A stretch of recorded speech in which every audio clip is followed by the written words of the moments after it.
We are running out of time.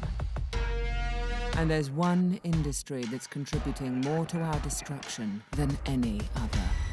Animal agriculture is the most destructive industry on our planet. Hey everybody, this is Klaus from Plant-Based News. I've got the honour of being with Otto, the co-director and editor of Eating Our Way to Extinction, and Mark, the producer. Thank you so much for being here. I really appreciate your time. Thank you. So many questions, but let's talk about the reception and the distribution plan, because I think at the moment it's available to pre-order on iTunes, right? Yeah, so we're actually number one on pre-orders right now, which is fantastic. And that's as we record. On Friday, the 1st of October, we go out on Amazon, iTunes, Google Play and Vudu. So really exciting for that. And one of the reasons we've gone on multiple platforms is we want as many people to watch the documentary as possible. We're also doing the narration in, I think, 14 languages now. So we've got a celebrity from different parts of the world to read the narration. And that's, again, to get it out to as wide an audience as possible and get the message to places like Korea and Russia, and we've got Mongolia, we've got France, Germany, Italy has just come on, Arabic, you name it, we've got most of the languages covered. Wow, congratulations. And if you're watching this, there'll be some links down below so that you can access it as soon as possible. Congratulations again. Otto, I think we met in 2016. What was your kind of motivation? I know you told me back then, but how's kind of like the journey been? It's been a hot minute, right? 5 years. Did you think it would take 5 years? I seem to remember you telling me you wanted to do it in a year and a half. And we definitely didn't think it was going to take 5 years, that's for sure. Yeah, I mean, I think it was almost 10 years ago we've kind of had this idea and we've kind of talked about it as friends. I think something that we found incredibly frustrating is that this, this subject and this story is left out of the debate so many times. And even at the latest COP meeting up in Scotland that they're having at the moment, it's still kind of taken a sideline. And I think the sad thing and the frustrating thing was it's not actually representing the science. And so you have institutions like Oxford University, one of the most respected institutions in the world, saying that we need in developed countries to reduce our meat and dairy consumption by 80% within the next few years if we're going to keep below 1.5 degrees global average temperatures. And that's still not being represented, and that was something that really frustrated us. So we kind of felt that documentaries are an incredibly powerful tool to create kind of social change. According to the journal Science of the Total Environment from Florida International University, livestock farming is the leading cause of biodiversity loss. According to a study published in the journal Science, if the entire world were to switch to an exclusively plant-based diet, we would free up over 75% of the world's arable land, and many of the forests previously cut down for livestock farming could be restored. How do you sum up the impact? 'Cause there's so many statistics.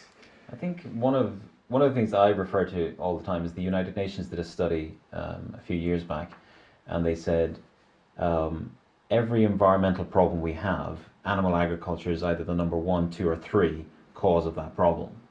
So from that alone you can see the impact animal agriculture has. And I think one of the reasons we decided to do the documentary was, you look at people talk about transport, flying, all the different ways we affect our environment, our natural environment. Animal agriculture, it's not just emissions, it's the destruction of our forests, it's the soil, the loss of soil through intensive farming to produce all the grains for animals to feed us protein, which is a crazy cycle anyway. And then you look at ocean dead zones, you've got all the runoff from animal agriculture, most of our rivers and lakes at the moment in the world are polluted. Biodiversity loss, extinction. Was one of the statistics was NASA, I think in 2009 in the documentary, it reminded us that I think they said the leading cause of rainforest destruction is animal agriculture. I mean, if you take fish, for example, it's estimated between 50 and 70% of the fish consumed around the planet now are from farmed fish. And the vast majority of those fish are being fed. It's a mixture of fish that's already been caught from the sea and they mix that with corn and soy, which has been grown in the Amazon. And because of the planet's population increasing, there's an increasing demand for animal products. As more and more people want to eat fish, it's being intensively reared, so it's then creating a demand in Brazil to go out and just destroy more and more Amazon. So they're setting fire to the trees, cutting them down, and they're then kind of planting all this soy and corn. And I think 90% of the world's soy is actually being fed to animals. And so if you eat a piece of fish, most likely you're eating a piece of the destroyed Amazon, basically.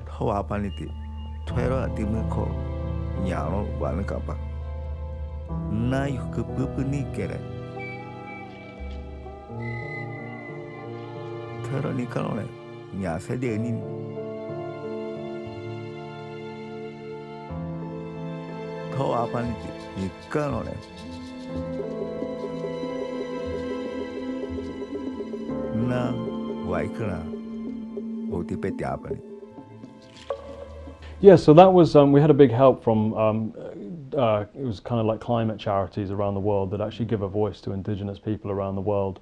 And I think one of the reasons why we really wanted to include it, and we felt it would be very powerful, is that, you know, most of the modern world, I think, has somewhat lost their connection to nature and to the planet in some way. And you know, these people still very much live in tune with nature, and they see the cycles of the earth and the cycles around them that have been relatively stable maybe for hundreds, even thousands of years, suddenly changing, and in such a way that to them they perceive it as violent. And there's, you can see the fear in their eyes when they talk about it. And I think one thing that was really interesting, we would talk to them on the phones through interpreters before we went to go and film them.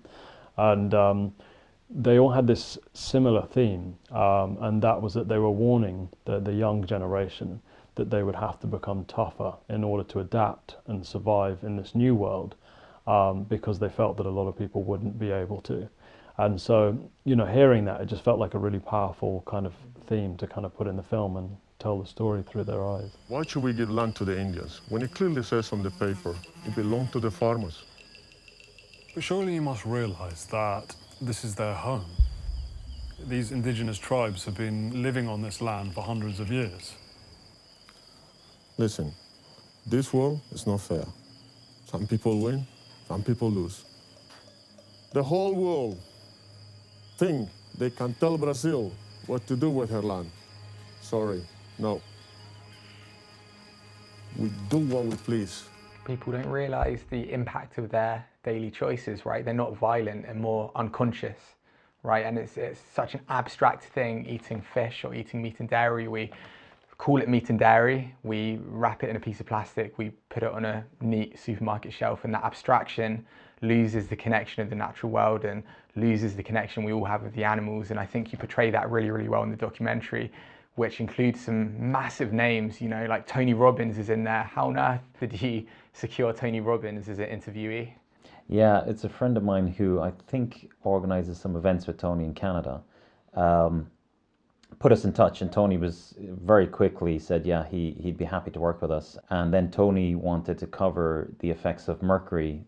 Well, he had personally, as we see in the documentary, ingested lots of mercury through tuna.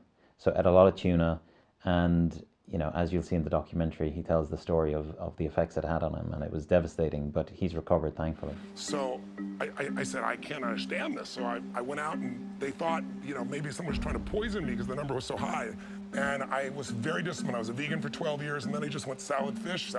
And they brought the medical group out here, and they looked at it, and I found this man named Dr. Shade, who's the only guy who has an ideation process where you can see where the mercury came from, and it was fish. It's been 3 years, and I had some severe moments. It burned a hole in my esophagus, and I literally collapsed. I lost a third of my blood supply. I could have died. I lost half my hemoglobin. People begin to lose their hair, their memory. They lose their memories, as you were doing, as you noticed. But they can also have headaches. They can complain of fatigue. They can also have depression. What we're seeing now is with the toxic environmental exposure, and especially with the mercury, methyl mercury in fish, is that everyone has got to be careful because the levels are going up. So it was backed by Richard Branson. It was narrated by Kate Winslet, who did a phenomenal job, and Leonardo DiCaprio. I think he watched one of the early pilot films and trailers, and he said, "This is the film future generations will be wishing everyone watched today." So from the get-go, you had a ton of support, right? Yeah, no, I mean that was really amazing. Actually, it was that was a huge help for us because we created like a concept trailer. It must have been about 6-7 years ago, and that kind of did incredibly well. I think it got something like 20 million views, and then he actually shared it out, and it just kind of spread like wildfire. And yeah, it was really nice to kind of have that support. And then since then, it's been 191 days filming all around the world with a really unique kind of filming style, especially with the plot. It's kind of a cross between a Kate Winslet narrated documentary like in National Geographic, very earthy, and then also an investigative kind of documentary where you're kind of exposing, strong word, but kind of, you know, shedding light on the animal agriculture industry. Our Earth. She is ever in flow and motion. A dynamic symphony of forces, all working together, breathing life into the four corners of the world.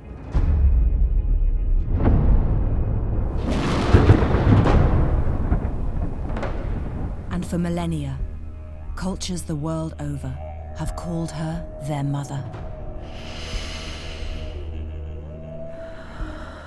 So the film is basically a celebration of the beauty of our planet, and at the same time, it's a stark warning that if we don't change our ways and we don't change our diet towards a more plant-based diet, then we could be in a lot of trouble.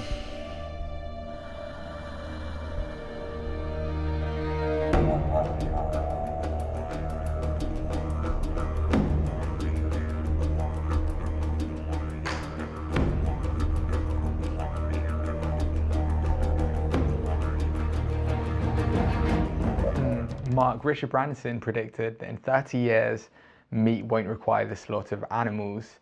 What's kind of your take on the trajectory of this movement? Do you give any credibility to that ambitious prediction? One of the most precious things we have in the world is our rainforests. The rainforests are literally being chewed away by farmers who know they can make money by cutting another acre and then another acre and then another acre for meat. When you look at the big food companies that produce most of our food, they, these very clever people working for them, they look 20 years ahead. And they know from a food security and water security point of view, and even producing food to sell, we've got to move to a plant-based diet when you look at population growth and so on. And that's why these companies are now getting involved in producing, as we say, clean meats, which are lab-grown meats to directly replace what we have, which have no antibiotics, no steroids, no hormones, and they're not environmentally damaging. You don't have the pollution, and you only have 5% of the water needed. So that's a huge benefit there. And then you've got the just normal plant-based products, which, as I said, the technologies are moving. So they're becoming so close to the real thing that the consumer now can replace their chicken with a chicken alternative, which is better for the environment and is healthier as well.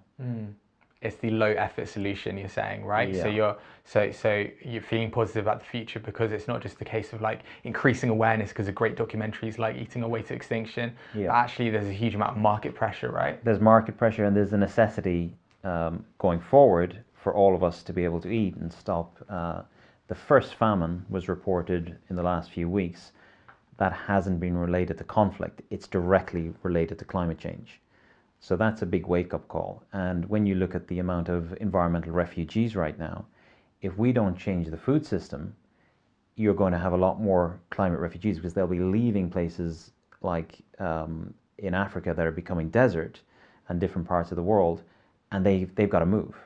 So we've got to address this, and we've got to address it now, because those, if you look at the United Nations reports on climate refugees and the numbers coming, it's pretty frightening. So I think human rights issue, right? It's a human rights issue, and I think in the West we can, again, by changing our diet, which is a personal choice, and now is getting a little easier with the alternatives there, it makes sense to do it, because then you are supporting people that are going to be less well off in the coming climate crisis. Whatever environmental issue you want to look at, from species loss to water pollution to water use to climate change, animal agriculture is one of the top causes. The critical, widespread negative impact of animal agriculture on our planet is undeniable. Severe global crises, from climate change and environmental damage to species extinction, hunger, poverty, disease, and antibiotic resistance, all of these have direct connections to animal agriculture and the massive inefficiency of our current food production systems. So when we're talking about environmentalism and food, the big thing now is regenerative meat, and of course regenerative agriculture, clearly a good thing, get rid of pesticides, etc. But like, do you give any credibility to this idea of regenerative meat? Well, I think when you look at regenerative animal agriculture specifically, it's very different from regenerative plant-based farming. And you know, there is a vast body of published peer-reviewed literature on this from some of the world's most respected intellectual institutions, and nearly all of it says that regenerative animal agriculture is far from the answer. It might be better than traditional meat, but even then there's a well, question in some mark, ways, right? because look, I mean, if you say you know, a factory farmed cow and you have a grass-fed cow, the grass-fed cow is, and this is a well-known fact, is releasing 3 times the amount of methane as the factory farmed cow. So it may be kinder to the cow, but when you look at everything balanced out, it's as bad as a factory farmed cow. So there's really no environmental difference on that scale, and you know, methane is a serious problem.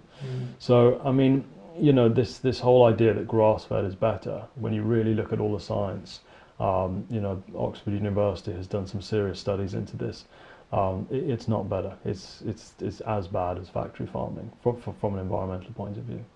And you went around the world filming, as I said, 191 days. Are there any kind of behind-the-scenes moments? To be honest with you, most of the time we actually had a lot of fun filming. I mean, a lot of things were a real eye-opener for us. I think things that we knew but we hadn't actually seen firsthand.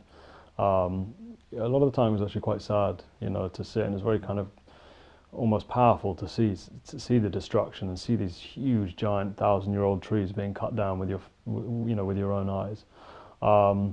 We were shot at in America. It was one of the largest cow farms in California, and we felt like we'd actually gone far enough away from the farms, and but we ended up having kind of bullets peppered at us. I think they were just warning shots. And then so you're filming aerial, like drone footage, right? Yeah. And they were trying to, well, I guess either shooting at you, they're shooting at the drone, or they're just having a little pop to tell you they're there. They were definitely shooting in our direction. Well, it was funny because we our drone it's a really big drone, and it can go, I don't know, 1.5 miles or something, and we thought that we were far enough away that they wouldn't even know that we were there. But it was, I think what shocked us was the speed at which this kind of white van came whizzing down the road, and we were like, "Ooh, they're coming towards us." But yeah, I think that was just a warning to kind of to stay clear. But we got some good footage at the end of the day.